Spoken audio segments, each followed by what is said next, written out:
ನೀವೀಗ ಈ ದೃಶ್ಯವನ್ನು ನೋಡ್ತಾ ಇದ್ರೆ ಇದ್ಯಾವುದೋ ತಿರುಪತಿ ಬೆಟ್ಟ ಬೆಟ್ಟ ಬೆಟ್ಟ ಅಂದ್ಕೊಂಡಿರ ನಿಮ್ಮ ಊಹೆ ತಪ್ಪು. ಇದು ತಿರುಪತಿ ಬೆಟ್ಟನೂ ಅಲ್ಲ, ಗುಡ್ಡನೂ ಅಲ್ಲ. ನಮ್ಮ ಪಾವಗಡ ಪಟ್ಟಣಕ್ಕೆ 3 ಕಿಲೋಮೀಟರ್ ಅಂತರದಲ್ಲಿರುವ ಕಣವೇನಹಳ್ಳಿ ತಾಂಡದ ಬಳಿ ಇರುವ ಗುಡ್ಡ, ಸರ್ಕಾರಿ ಗುಡ್ಡ.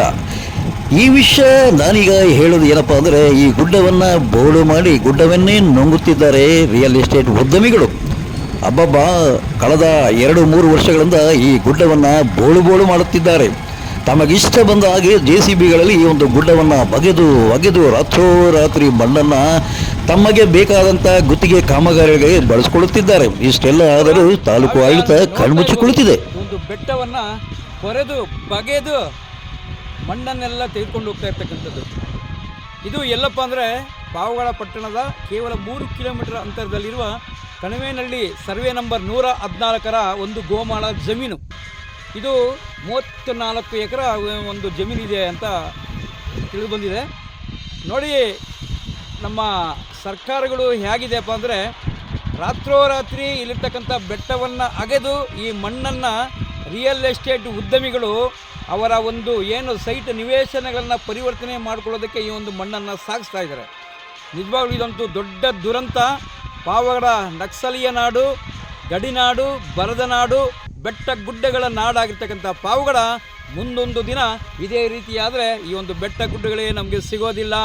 ನಾವು ಕೇವಲ TV-ನಲ್ಲಿ, ಪತ್ರಿಕೆಗಳಲ್ಲಿ ನಮ್ಮ ಮಕ್ಕಳಿಗೆ ಪಾವಗಡದಲ್ಲಿ ಇಂಥ ಬೆಟ್ಟ ಗುಡ್ಡಗಳು ಇದ್ದವು ಅಂತಕ್ಕಂಥನ್ನು ತೋರಿಸಬೇಕಾದಂಥ ಒಂದು ದುಸ್ಥಿತಿ, ದುರಂತ ಬಂದಿದೆ ಅಂದರೆ ತಪ್ಪಾಗಲಾರದು ಸ್ನೇಹಿತರೆ. ಇನ್ನೊಂದು ಭಾಗದಲ್ಲಿ ಗುಡ್ಡವನ್ನು ಬಗೆದಿರ್ತಕ್ಕಂಥದ್ದು.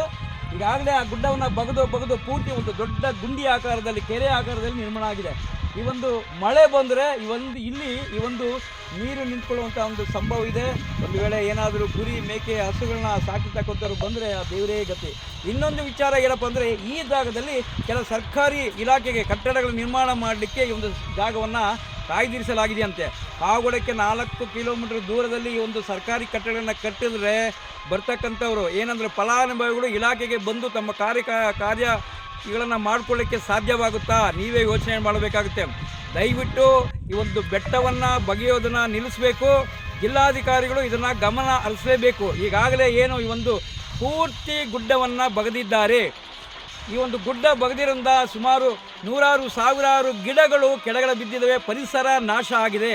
ಸರ್ಕಾರ ಈಗಲಾದರೂ ಎಚ್ಚೆತ್ತುಕೊಳ್ಬೇಕು.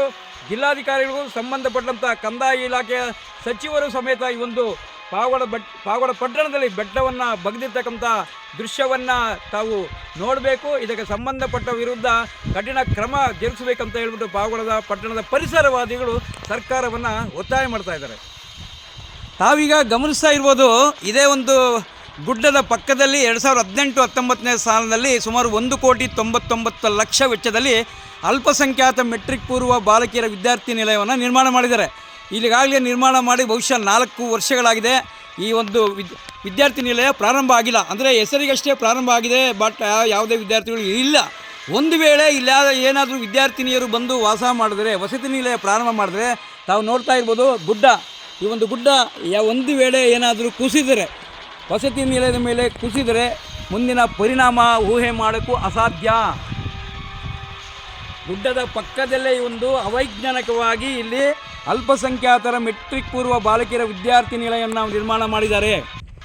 ಈ ಒಂದು ನಿರ್ಮಾಣ ಮಾಡಿದರೂ ವಸತಿ ನಿಲಯ ಮಾತ್ರ ಪ್ರಾರಂಭ ಆಗಿಲ್ಲ. ಗುಡ್ಡದ ಪಕ್ಕದಲ್ಲೇ, ಅಂದರೆ ಈ ಹಿಂದೆಯೇ ಈ ಒಂದು ಅಲ್ಪಸಂಖ್ಯಾತ ಮೆಟ್ರಿಕ್ ಪೂರ್ವ ಬಾಲಕಿಯರ ವಿದ್ಯಾರ್ಥಿ ನಿಲಯವನ್ನು ಪ್ರಾರಂಭ ಮಾಡಿರೋದು ಅವೈಜ್ಞಾನಿಕವಾಗಿದೆ ಎಂದು ಪಾವಗಡದ ಸಾರ್ವಜನಿಕರು ಆಕ್ರೋಶವನ್ನು ಹೊರಹಾಕ್ತಾ ಇದ್ದಾರೆ. ವಿಶೇಷಪ್ಪ ಏನಪ್ಪ ಅಂದರೆ, ಇಲ್ಲಿ ಕಾಡು ಪ್ರಾಣಿಗಳು ವಾಸ ಮಾಡ್ತಾ ಇದ್ದಾವೆ, ನವಿಲುಗಳು ವಾಸ ಮಾಡ್ತಾ ಇದ್ದಾವೆ. ಬಹುಮುಖ್ಯವಾಗಿ ಚಿರತೆ ವಾಸ ಮಾಡ್ತಕ್ಕಂಥ ಒಂದು ಗುಡ್ಡ ಯಾಕೆ ಬಗೆದ್ರೆ ಅದು ಯಾಕೆ ಊರೊಳಗಡೆ ಬರೋದಿಲ್ಲ? ತಾವು ಹೇಳಿ. ಕಾಡನ್ನು ನಾಶ ಮಾಡಿದ್ರೆ ಕಾಡು ಪ್ರಾಣಿಗಳು ಗ್ರಾಮಕ್ಕೆ ಬರ್ತವೆ, ಪಟ್ಟಣಕ್ಕೆ ಬರ್ತವೆ, ಕರಡಿಗಳು ಪಟ್ಟಣಕ್ಕೆ ಬರ್ತವೆ. ತಾವು ಕಳೆದ 6 ತಿಂಗಳಿಂದ ನೋಡ್ಬೋದು, ಪಾವಗಡ ಬೆಟ್ಟದಿಂದ ಈ ಬೆಟ್ಟಗಳಿಂದ ಇರ್ತಕ್ಕಂಥ ಕರಡಿಗಳೆಲ್ಲ ಪಾವಗಡದ ಪೆನುಗೊಂಡೆ ಮಾರ್ಗದಲ್ಲಿರ್ತಕ್ಕಂಥ ಶಿರಡಿ ಸಾಯಿಬಾಬಾ ದೇವಸ್ಥಾನ ಪೆಟ್ರೋಲ್ ಬಂಕ್ಗೆಲ್ಲ ಬಂದು ಅಲ್ಲೆಲ್ಲ ಓಡಾಡಿ ಹೋಗಿರ್ತಕ್ಕಂಥದ್ದು. ಅಷ್ಟ್ಯಾಕೆ ಇಲ್ಲಿರ್ತಕ್ಕಂಥ ಈ ಬೆಟ್ಟದಲ್ಲಿರ್ತಕ್ಕಂಥ ಚಿರತೆಗಳು ಸಮೇತ ಇಲ್ಲಿ ಬರ್ತಾ ಇದ್ದಾವೆ. ಬೆಟ್ಟವನ್ನು ಬಗೆದ್ರೆ ಆ ಪ್ರಾಣಿಗಳು ಎಲ್ಲೋಗ್ತವೆ. ದಯವಿಟ್ಟು ತಾಲೂಕು ಆಡಳಿತ, ಸರ್ಕಾರ, ಜಿಲ್ಲಾಧಿಕಾರಿಗಳು ಗಮನಿಸಬೇಕು.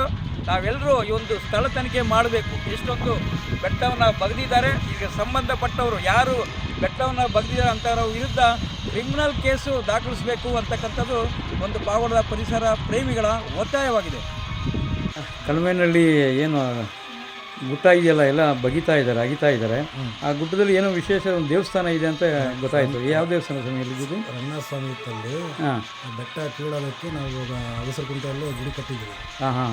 ತಗೊಂಡೋಗಿ ಇಟ್ಕೊಂಡಿದ್ದೀವಿ. ಯಾರನ್ನ ಇದು ಮಾಡ್ತಾರಂತ ಹೇಳ್ಬಿಟ್ಟು. ಮೊದಲು ಇಲ್ಲಿ ಅಲ್ಲಿ ರಂಗನಾಥಸ್ವಾಮಿ ದೇವಸ್ಥಾನ ಇತ್ತು. ಇಲ್ಲೇ ಗವಿ ಇತ್ತು. ಗವಿಯಲ್ಲಿ ಕಿತ್ತಾ ಇದ್ವಿ. ಯಾರಿಗೂ ಗೊತ್ತಾಗಲ್ಲ ಇಕ್ಕೋದು ಬರೋದು ಮಾಡ್ತಿದ್ವಿ. ಈಗ ಅಲ್ಲಿಗೆ ಶಿಫ್ಟ್ ಮಾಡಿದ್ದೀರಾ? ಈಗ ಅಗಸರಕುಂಟೆ ಹತ್ರ ಶಿಫ್ಟ್ ಮಾಡಿದ್ದೀರಾ? ಓಕೆ. ಮತ್ತು ಈಗ ಅದೆಲ್ಲ ಗುಡ್ಡ ಕೀಳ್ತಾರಿಂದ ನೀವು ಹತ್ತು ಗ್ರೂಪ್ ಹೋದರೆ ನೀವೆಲ್ಲ ಹೋಗಿ ತಹಸೀಲ್ದಾರ್ ಒಂದು ಕಂಪ್ಲೇಂಟ್ ಮಾಡಬೇಕಾಗಿತ್ತಲ್ಲ? ಮಾಡಬೇಕಾಗಿತ್ತು. ಗುಡಿ ಮೇನ್ ಅದಕ್ಕೆ ಅಂತ ಕಟ್ಸಿದ್ವಲ್ಲ, ಇದು ಮಾಡಿದ್ದೀವಿ. ಓಕೆ, ಸರಿ ಸರ್. ನಿಮ್ಮ ಹೆಸರು ಸಮಯ? ನಮ್ಮ ಹೆಸರು ರಂಗನಾಥ್ ಅಂತ. ರಂಗನಾಥ್ ಬೋಧಿಮಾರಮ್ಮ ದೇವಸ್ಥಾನ ದುರಂತ ಏನಪ್ಪ ಅಂದರೆ ನಮ್ಮ ಪಾವಗಡದಲ್ಲಿ ಈಗ ರೈಲ್ವೆ ಹಳಿ ಕಾಮಗಾರಿ ನಡೀತಾ ಇದೆ. ಈ ಕಾಮಗಾರಿಗೆ ಗುತ್ತಿಗೆದಾರರಿಗೆ ಮಣ್ಣನ್ನು ಸಾಗಿಸಲು ಅವರು ಗುತ್ತಿಗೆಯಲ್ಲಿ ಹಣ ಕೇಂದ್ರ ರೈಲ್ವೆ ಇಲಾಖೆ ಹಣ ನೀಡುತ್ತೆ. ಆದರೆ ಈ ಗುತ್ತಿಗೆದಾರರು ಏನು ಮಾಡ್ತಾ ಇದ್ದಾರಪ್ಪ ಅಂದರೆ ನೋಡಿ, ಪಾವಗಡ ಸುತ್ತಮುತ್ತ ತಾವೆಲ್ಲ ನೋಡ್ತಾ ಇರ್ಬೋದು, ಎಲ್ಲ ಬೆಟ್ಟಗಳನ್ನು ಬಗೆದು ಮಣ್ಣನ್ನು ಸಾಗಿಸ್ತಾ ಇದ್ದಾರೆ. ಇವರಿಗೆ ರಾಯಲ್ಟಿ ಕಟ್ಟಿ, ಸರ್ಕಾರಕ್ಕೆ ರಾಯಲ್ಟಿ ಕಟ್ಟಿ ಅವರು ಮಣ್ಣನ್ನು ಸಾಗಿಸ್ಬೇಕಾಗುತ್ತೆ. ಆದರೆ ಗುತ್ತಿಗೆದಾರರು ಇವೆಲ್ಲ ಗಾಳಿಗೆ ತೂರಿ ಆ ರಾಯಲ್ಟಿಯನ್ನು ಕಟ್ಟದೆ ಸರ್ಕಾರಕ್ಕೆ ಪಂಗನಾಮ ಆಗ್ತಾ, ಉಂಡೇನಾಮ ಆಗ್ತಾ ಆ ಬೆಟ್ಟದ ಬುಡಗಳಲ್ಲಿರ್ತಕ್ಕಂಥ ಎಲ್ಲ ಮಣ್ಣನ್ನು ಕಲ್ಮೇನಹಳ್ಳಿ ಗ್ರಾಮದ ಸರ್ವೆ ನಂಬರ್ 114ರಲ್ಲಿ ಸುಮಾರು 34 ಎಕರೆ ಒಂದು ಗೋಮಾಳ ಜಮೀನ ಸೇರಿದ ಈ ಒಂದು ಗುಡ್ಡ ಇನ್ನು ಕೆಲವೇ ದಿನಗಳಲ್ಲಿ ಮಾಯವಾಗುತ್ತೆ, ಕಾಣೆಯಾಗುತ್ತೆ. ನೋಡ್ತಾ ಇರ್ಬೋದು ತಾವು JCBಗಳಲ್ಲಿ ಒಂದು ಗುಡ್ಡವನ್ನು ಯಾವ ರೀತಿಯಾಗಿ ಬಗೆದು ಮಣ್ಣನ್ನು ಸಾಗಿಸ್ತಾ ಇರೋದು. ಇದೇ ರೀತಿ ಮುಂದುವರೆದೇ ಇನ್ನು ಕೆಲವೇ ದಿನಗಳಲ್ಲಿ ಈ ಗುಡ್ಡ ಮಾಯ ಆಗುತ್ತೆ. ಯಾರಾದರೂ ಬಂದು ನೋಡಿದ್ರೆ ಇಲ್ಲಿ ಗುಡ್ಡ ಇತ್ತ ಅನ್ನೋದನ್ನು ನಾವು ಬ್ಯಾಟ್ರಿ ಹಾಕಿ ಹುಡುಕಬೇಕಾಗುತ್ತೆ. ಈಗಲಾದರೂ ಸರ್ಕಾರ ಎಚ್ಚೆತ್ತುಕೊಳ್ಬೇಕಾಗುತ್ತೆ. ಅನಿಲ್ ಜೊತೆ ಸತ್ಯ ಲೋಕೇಶ್, ಪಾವಗಡ ಪವರ್ ನ್ಯೂಸ್.